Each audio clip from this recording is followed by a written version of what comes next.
মাছৰ ৰৌ চব্জি পটল বুজিছে নাই ৰৌ বৰালি ভকুৱা নে চিতলৰ কলঠি হাঁহে মাহে নে লোকেল মুৰ্গী আজি হেঁপাহৰ ভোগালী বিহুৰ উৰুকা আৰু উৰুকাৰ যিহেতু সাজু হৈ পৰিছে সমগ্ৰ ৰাজ্যবাসী লগে ভাগে এসাঁজ খাবৰ কাৰণে বৰ্তমান মই পৰিৱেশ দেখুৱাব বিচাৰিছোঁ লখিমপুৰৰ বৰ্তমান মাছৰ বজাৰৰ পৰিৱেশ দেখুৱাব বিচাৰিছোঁ এই মাছৰ বজাৰখনত বৰ্তমান সময়ত ভৰি পৰিছে বিভিন্ন ধৰণৰ মাছেৰে আচলতে বজাৰখনত বৰ্তমান সময়ত কেনেধৰণৰ মাছ ওলাইছে বা কিমান কেজি ওজনৰ মাছ ইয়াত আছে আমি সমগ্ৰ পৰিৱেশ দেখুৱাব বিচাৰিছোঁ লখিমপুৰ টুডে দৰ্শকসকলক এইফালে দেখিব পাৰিছে বিভিন্ন ধৰণৰ ৰৌ বৰালি আদিকে ধৰি বিভিন্ন ধৰণৰ মাছ বৰ্তমান এই বজাৰখনত উপলব্ধ হোৱা দেখা পোৱা গৈছে এটা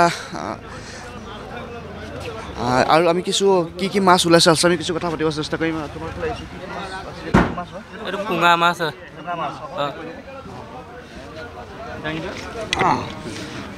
হয় এইটো পুঙা মাছ কিমান কেজি মান ওজন হ'ব এইটো 10 কেজি ওজন 10 কেজি ওজন হয় এইটো সুবঞ্চি মাছ হয় কেনেকৈ দিছে এইটো 1000 টকা কিলো হয় 1000 টকা কিলো হয় বৰ্তমান আপোনাৰ ইয়াতকৈ অত্যাধিক ওজনৰ মাছ কি ওলাইছে বৰালি ওলাইছিলে আৰু চিতল ওলাইছিলে 13 কেজি ওজনৰ 14 কেজি ওজনৰ এনেকুৱা সেইকেইটা বিক্ৰী হ'ল সেইকেইটা বিক্ৰী হৈছে কিমানত গ'ল সেইকেইটা 1500কৈ গৈছে 1400 গৈছে এনেকুৱা ৰেটত গৈছে মাছসমূহ ক'ৰ পৰা আনিছে মাছটো সুবঞ্চি দলামা বিল আৰু এইপিনে ৰঙা নদী এনেকৈ 4 চাইডৰ পৰা আহে আৰু মাজুলীৰ পৰা আহে কেনেকুৱা বজাৰ কেনেকুৱা পৰিছে কেনেকুৱা চলিছে বজাৰ ভালে চলিছে আগতকৈ অকণমান ৰেটটো কমিছে বজাৰৰ মূল্যটো আগতকৈ বহুত হ্ৰাস হৈছে আৰু ৰাইজে সুবিধাও পাইছে সুবিধা হৈছে অলপ কম মূল্যত কিনিব পৰা হৈছে আৰু মাছটো ওলাইছে যথেষ্ট ওলাইছে বিলৰ মাছে ওলাইছে বিভিন্ন মাছ আছে তলতো ইয়াৰ মাছ আহিছে বৰালি ছোৱালীবিলাক ৰখা হৈছে আৰু কি মাছ আছে আপোনাৰ বৰালি আছে বৰালি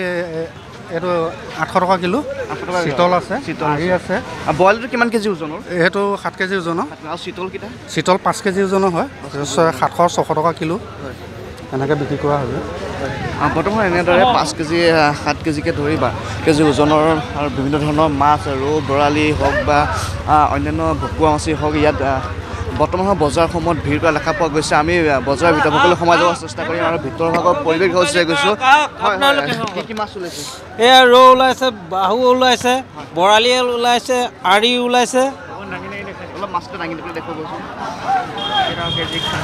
এইটো বি কাপ এইটো 3 কেজি ৱেটৰ কেনেকৈ দিছে কেজি এইটো কেজি 300 হয় মাছসমূহ ক'ৰ পৰা আনিছে মাছ আমাৰ এইটো লোকেল বিলৰ খাবলি বিলৰ হয় কেনেকুৱা বজাৰ কেনেকুৱা চলিছে বজাৰ ভালেই চলিছে ভালেই চলিছে ঠিক আছে হয় আৰু কি মাছ আছে আপোনাৰ লগত আৰি আছে ইয়াত আপোনাৰ দোকানৰ আটাইতকৈ বেছি ওজনৰ মাছ কি বেছি অত্যাধিক ওজনৰ বৰালি আছে আৰি আছে কিমান কেজি এইটো 6 কেজি আছে 5 কেজি আছে কিমান কেজি ওজনৰ মাছ বৰ্তমানলৈকে আপুনি বেছি বিক্ৰী কৰিছে আমি এতিয়া 6-7 কেজি ৱেটৰ মাছ বেচিছোঁ কিমানকৈ দিলে এইটো 1200-1300 হয় হয় এনেকৈ তেখেতসকলে 5 কেজি 6 কেজি 7 কেজি ওজনৰ মাছলৈকে তেখেতে বিক্ৰী কৰিছে বুলি কৈছে ইতিমধ্যে ইয়াত বিভিন্ন ধৰণৰ মাছে বৰ্তমান বজাৰখন ভৰি পোৱা দেখা পোৱা গৈছে আমি ভিতৰৰ পৰিৱেশ দেখাব চেষ্টা কৰিম ভিতৰ ভাগলৈ সোমাই যাব চেষ্টা কৰিম আৰু কেনেধৰণৰ কি মাছ আছে আমি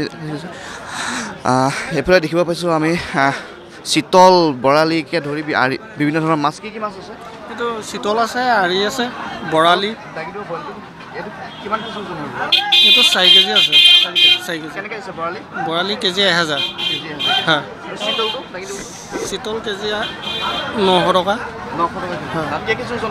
এইটো 5 কেজি মান হ'ব 5 কেজি এইটো কি হয় এইটো বিকাপ হয় কিমান কেজি এইটো 3.5 কেজি আছে 400 টকা কেজি হয় আপোনাৰ আটাইতকৈ অত্যাধিক ওজনৰ মাছ কি আছিল এইটো বৰালি আছিলে কিমান কেজি ওজনৰ আছিল এইটো আপোনাৰ 10 কেজি আছিলে কিমানকৈ বেচিলে এইটো 1100কৈ গৈছে হয় তেখেতসকলে বিভিন্ন প্ৰায় ক'ব লাগিব যে বজাৰসমূহত বিশেষকৈ 5 কেজিৰ ওপৰৰ যিবোৰ মাছ আছে মাছৰ পৰা আৰম্ভ কৰি 10 কেজি 15 কেজি 20 কেজি ওজনলৈকে মাছ যিহেতু ইয়াত বিক্ৰী হৈছে আৰু ভিতৰ ভাগৰ পৰিৱেশ আমি দেখিবলৈ আহিছোঁ এইফালে এটা ডাঙৰ মাছ দেখিছোঁ এইটো কি মাছ হয় এইটো ৰৌ মাছ কিমান কেজি ওজনৰ ৰৌ 6 কেজি আছে 6 কেজি 5.5 কেজি কেনেকৈ এইটো কেজি 500 বেছি।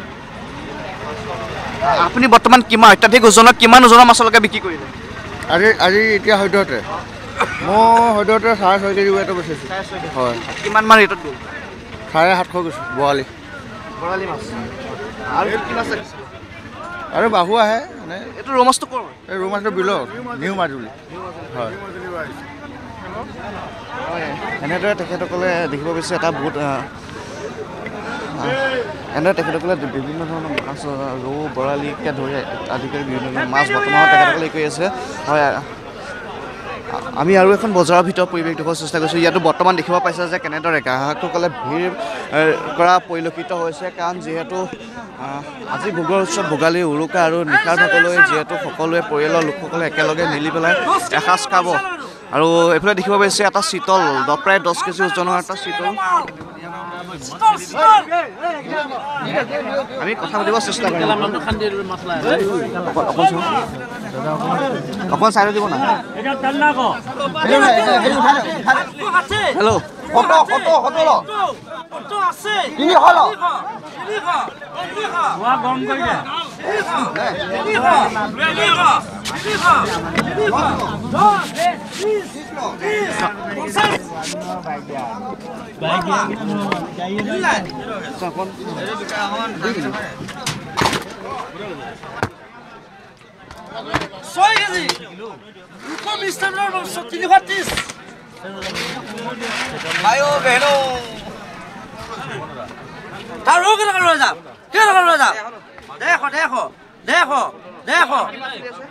এইটো আপোনাৰ 800 টকা চলি আছে, 10 কেজি আছে। এইটো চিতল কেজি আপোনাৰ 800 টকা। এইটো আপোনাৰ মাজুলী হয়। আমি 12 কিলোলৈকে বেচিছোঁ আহি মাছ। এইটো আপোনাৰ 900 হৈ গৈছে। 900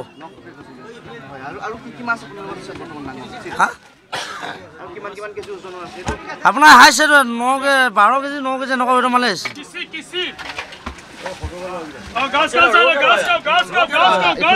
যিহেতু গ্ৰাহকসকল আছে, আমি গ্ৰাহকৰ লগত কিছু কথা পাতিব চেষ্টা কৰিম। আপোনাৰ লগত পাতিছোঁ। ক'ৰ পৰা আহিছে? আমাৰ ইয়াৰে ঘৰ। যিহেতু আজি ভোগৰ উৎসৱ ভোগালী, যিহেতু আজি উৰুকা আৰু নিশা সকলোৱে পৰিয়ালৰ সৈতে একেলগে এসাঁজ খোৱা হ'ব, তাৰ কাৰণে কেনেধৰণৰ মাছ কিমান কেজি ওজনৰ মাছ ক্ৰয় কৰিলে? এইটো 6 কেজি 7 কেজি এনেকুৱা চাইজৰ মাছ আহি ওলাইছে ইয়াত। দাম এইবোৰ 400 600 800 1200 1300 এনেকৈ গৈছে। মাছ লৈ দাম হৈছে, প্ৰতিটো মাছ বেলেগ বেলেগ দাম হৈছে এনেকুৱাই। আৰু আছে একাংশ তেখেতৰ ঘৰলৈ। আপোনাৰ ঘৰলৈ কি মাছ এইটো? ৰৌ অলপ দাঙি দিব। ৰৌ কিমান কেজি ওজন? এইটো আপোনাৰ 7 কেজি আছে। খেৰখুটি মাল। হয়, বৰালি মৰা খেৰখুটি। 1200 টকা কেজি। 1200 টকা কেজি। হয়। হয়, আপোনাৰ আৰু কি কি মাছ আছিলে? চিতল আছে, আৰি আছে, বাহু আছে। এইবোৰ আপোনাৰ আৰি 1600, চিতল 1200। হা? মাছ পেকিং হৈ গ'ল মোৰ এতিয়া। পেকিং হ'ল দোকানৰ কাৰণে। এইটো 1 নম্বৰ মাল দিলে নাই? একদম মাল পুৰা এইডাল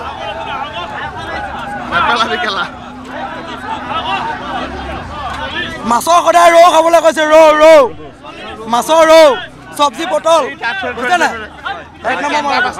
এনেদৰে তেখেতসকলে যিহেতু প্ৰায় 5 কেজিৰ পৰা 10 কেজি ওজনৰ মাছ বৰ্তমান বজাৰত উলিওৱা দেখা পোৱা গৈছে। আৰু তেখেতসকলে সেই আমি আৰু এফালে আছে, আমি আন এফালে যাব বিচাৰিছোঁ।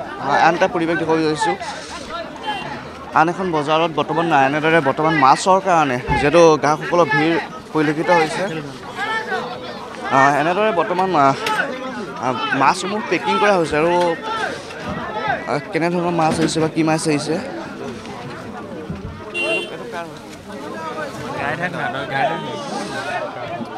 হয়, এনেদৰে বিভিন্ন ধৰণৰ যিহেতু আজি ভোগৰ উৎসৱ ভোগালী উৰুকা আৰু নিশা ভাগলৈ যিহেতু সকলোৱে পৰিয়ালৰ সৈতে যিহেতু একেলগে এসাঁজ খাবৰ কাৰণে বৰ্তমান এনেদৰে মাছৰ বজাৰত ভিৰ কৰা পৰিলক্ষিত হৈছে।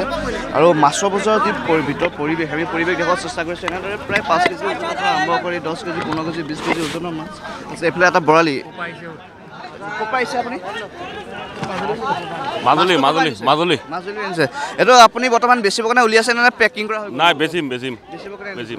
কিমান কেজি ওজনৰ আছে মাছ? এইটো 7 কেজি 8 কেজি 5 কেজি 6 কেজি। কিমান ৰেটত? কিমান ৰেটত বিক্ৰী হ'ব? এতিয়া ডাকত যাব, কিমান যায় জানো। ডাকত দিয়া হোৱা নাই? ডাকত দিয়া হোৱা নাই। কিমান কেজি আহিছে টোটেল? টোটেল 1 কুইণ্টেলকৈ বেছি হ'ব। হয় আৰু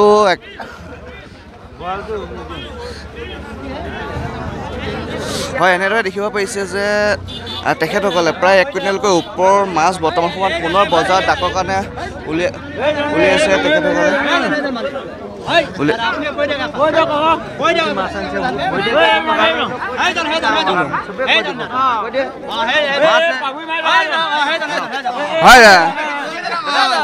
কি মাছ মাছ আমাৰ ইয়াতে চিতল, বাহু, ৰৌ, আই, ভেউ সকলো ধৰণৰ মাছে ওলাইছে। আমাৰ ইয়াত বিলৰ মাছ ওলাইছে। গতিকে আমি সকলোকে মাঘৰ বিহু শুভেচ্ছা দিছোঁ আৰু আমাৰ পানীগাঁও বজাৰলৈ সকলো ৰাইজক নিমন্ত্ৰণ জনাইছোঁ।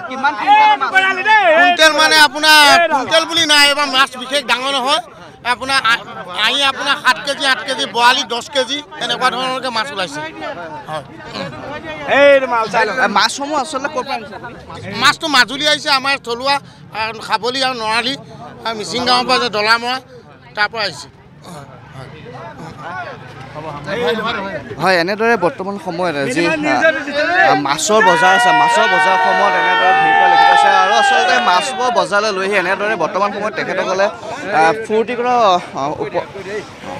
তেখেতসকলে পৰিলক্ষিত হৈছে। তেখেতসকলে যিহেতু উৰুকা নিশা আজি পৰিয়ালৰ সৈতে সকলো একেলগে এসাঁজ খাব, তাৰ কাৰণে বৰ্তমান মাছৰ বজাৰসমূহত এনেদৰে বিভিন্ন স্থানৰ পৰা আহি পেলাই গ্ৰাহকসকলে ভিৰ কৰা পৰিলক্ষিত হৈছে।